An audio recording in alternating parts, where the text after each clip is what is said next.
क्या नाम है तुम्हारा पुत्र?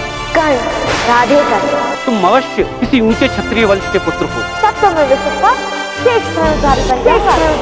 क्या इस नगर में है कोई महान धनुर्धारी जो व्यक्ति उस लक्ष्य का भेदन करेगा? महोदय, मुझ में साथ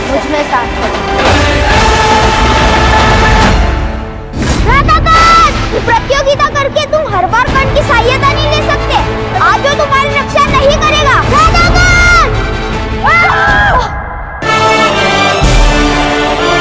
शॉन, ऊपर आना है या नीचे जाना है? आ जाओ, कहीं नहीं जाऊंगा ना दादा। तुम हार गए शॉन। किसने कहा मैं हार गया? अभी उस पर्वत से लाल मणि के लिए आता हूँ। शॉन, वो मणि माता के लिए है, तुम्हारी इस प्रतियोगिता के लिए नहीं।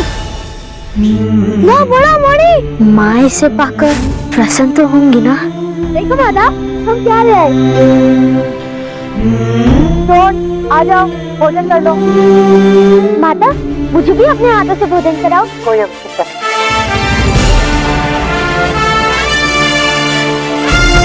जीने वाला मीरा माता ने अपने हाथों से बनाया है ना? कर्ण, भोजन के बाद ताऊ को गांव दिखाओगे और उसके बाद मैं तुम दोनों को गांव के बाहर खड़ा मेरा रथ दिखाऊंगा।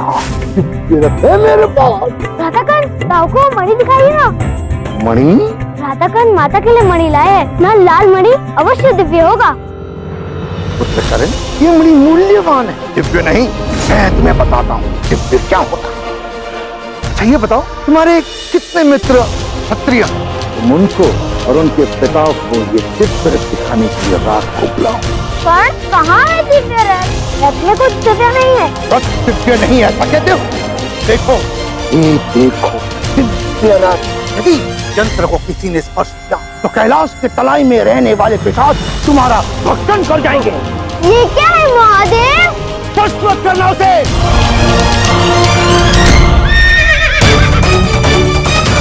कूद जाओ, कूद जाओ। ये क्या कर दिया इस बालक ने? मेरी रक्षा करो। अब क्या होगा? रक्षा करो।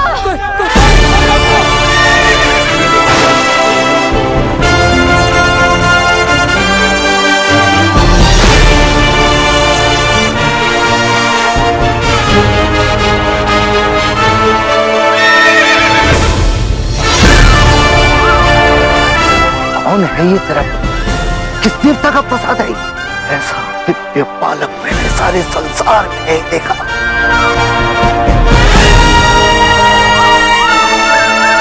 माता को खुश करना है तो ये मणि जाकर उन्हें दे दो, उनका क्रोध कम हो जाएगा।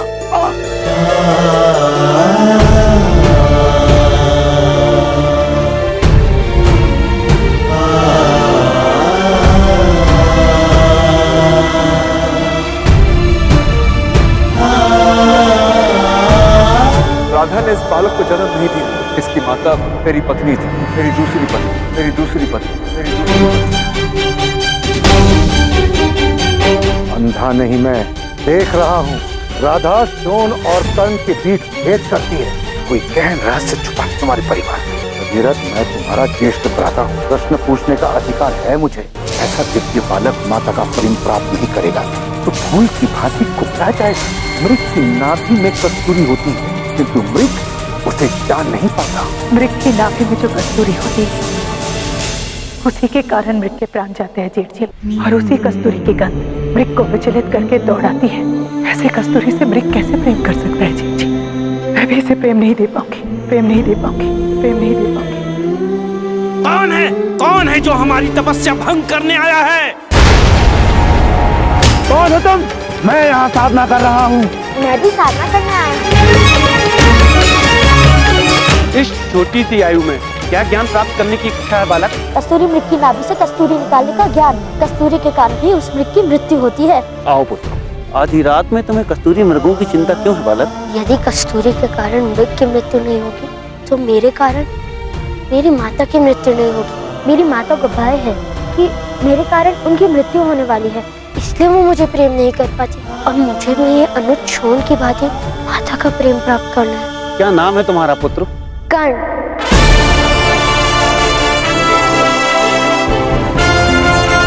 राधे कर्ण। घर जाओ कर्ण, तुम्हें साधना की कोई आवश्यकता नहीं है। घर जाकर अपनी माता से कहना, कस्तूरी के कारण मृग की मृत्यु नहीं होती, बल्कि कस्तूरी मृग के जीवन का प्रमाण है। कस्तूरी की सुगंध और मृग का जीवन एक साथ ही समाप्त होता है, क्योंकि मैंने कस्तूरी मृग देखे हैं पुत्र, हिमालय के ऊंचे शिखरों पर। कृपया करके मुझे माला जाने का मार्ग दिखाइए। नहीं पुत्र, वहाँ केवल एक बहुत बड़ा योद्धा ही पहुँच सकता है। मैं भी बड़ा हो गया हूँ, अपने हाथों से भोजन करता हूँ। किंतु क्या तुम धनुर्धारी हो? धनुर्धारी क्या होता है? जिसके पास धनुष होता है। अगर मेरे पास धनुष होगा तो क्या मैं वहाँ पहुँच जाऊंगा? किंतु धनुर्धारी बनने के लिए बड़ा परिश्रम करना पड़ता है। यदि मेरे परिश्रम से मुझे माता का प्रेम मिले तो कोई परिश्रम बड़ा नहीं। तुम्हारी निर्भयता देखकर मुझे विश्वास हो गया है कि तुम अवश्य किसी ऊंचे क्षत्रिय वंश के पुत्र हो।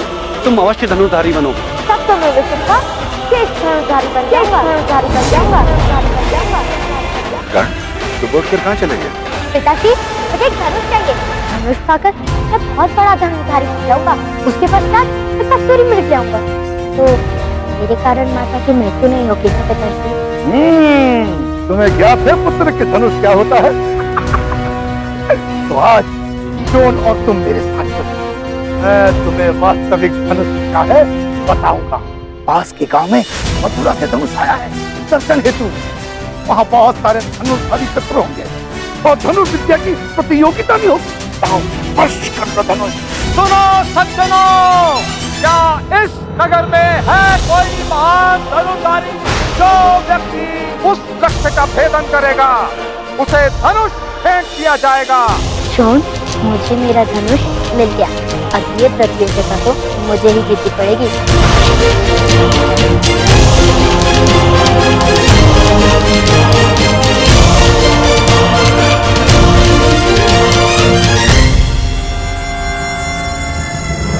क्या आर्यवर्त में कोई धनुर्धारी नहीं? क्या सारी पृथ्वी शक्तिहीन हो गई है? महोदय, मुझ में साहस है। मुझे बस एक अवसर दे दीजिए महोदय। मुझे माता के लिए कस्तूरी मृग लाना है। उसके लिए मुझे इस धनुष की आवश्यकता है। जाओ पुत्र, जाओ। ठहरो, बालक को खेलने दीजिए महोदय। बालक, आओ धनुष और दिखा दो इन क्षत्रियों को कि तुम्हारे खेल और इनकी विद्या में कोई अंतर नहीं। दिव्य दृष्टि से बाण शक्ति से जीते ये सारा रण। शांत चित्त धरे आत्मबल भरे जीते हर बार अगर छूट ना पाए